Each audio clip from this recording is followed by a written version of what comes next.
Hey, editing Kyler here. I'm gonna let you in on a little secret that everyone's gonna know. Every time you see this face, I have a video about whatever book I'm talking about. Can you count the number of times? Please tell me. I can't count that high. Today we are gonna talk about the books that I want to read this winter break.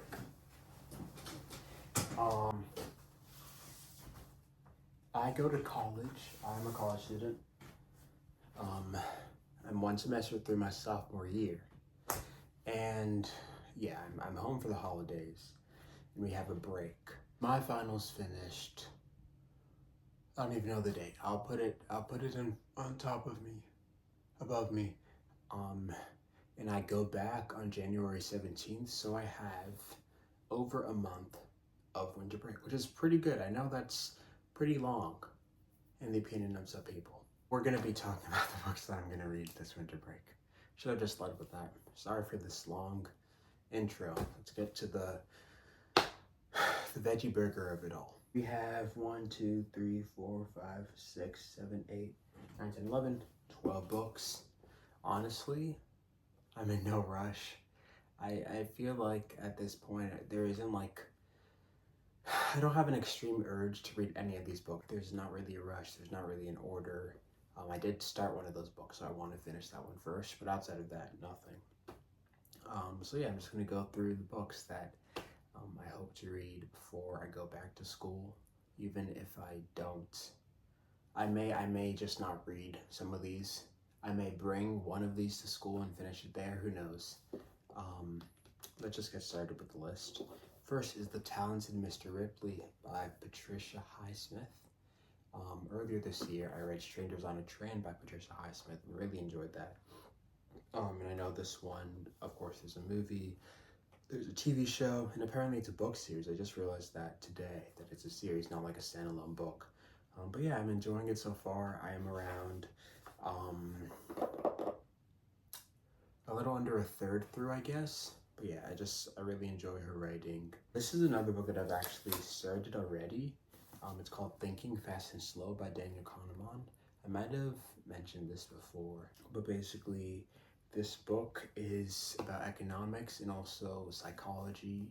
That's the best way I know how to describe it. It's so dense though, there's so much information. That's why I wanted to take a break from it, because I wasn't processing the information. Like, I was reading it and it was like interesting at the time, but like I haven't retained any of the information. And honestly, I may want to start over this book because I couldn't tell you a single thing, I don't think so, that I've read in this book, even though I'm on page 200. How did that happen? I don't know. It's chock full of information and interesting information, but I just haven't, I just haven't remembered any of the information. That's like the most important part of reading. So that's not good. I may just want to start this over, honestly.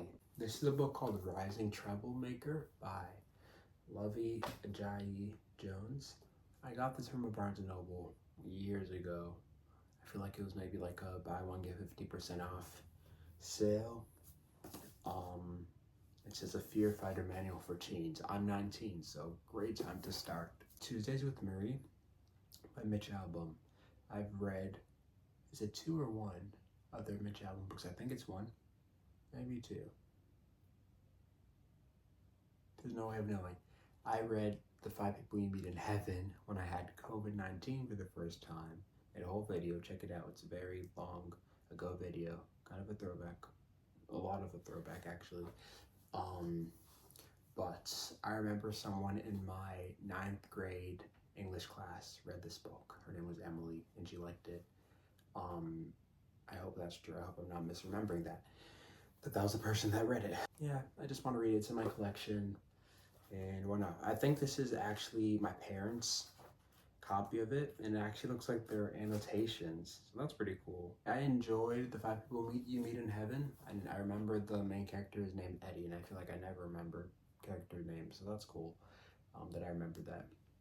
And I want to read more of his books, but I know this is maybe the most popular of his books. Okay, then we got 2 by Willie Shakes. Othello and Hamlet. I have the No Fear Shakespeare. I may just try to read the Shakespeare. I think I can do it. I think I shouldn't just go in thinking, oh, let me explain. No Fear Shakespeare, just in case you don't know, is when you have the Shakespearean text side to side with modern text. So it translates Shakespearean old, very old. I don't even know how old, really old though, into like modern day English. But I think that's only reading the modern day English and not even trying the Shakespeare would be selling myself short. I think I'm capable of at least trying to understand it. Shakespeare in the Park recently put up Twelfth Night, so maybe I can read that too. There was a video idea that I had a while ago where I would read 7 Shakespeare books. Maybe it'll just like become a playlist instead, but that could kind of be cool. I have A Midsummer's Night Dream, Much Ado About Nothing, Twelfth Night. I have Sonnet, which isn't a play, but Hamlet. I have Macbeth as well.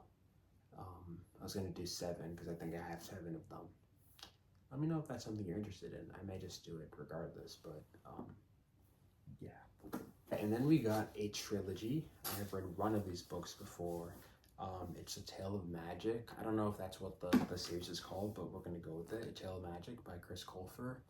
He wrote my favorite book series of all time. I'm pretty sure I can say A Land of Stories. I recently reread it, and it was The Land of Stories, excuse me. I recently reread it, and it was so good.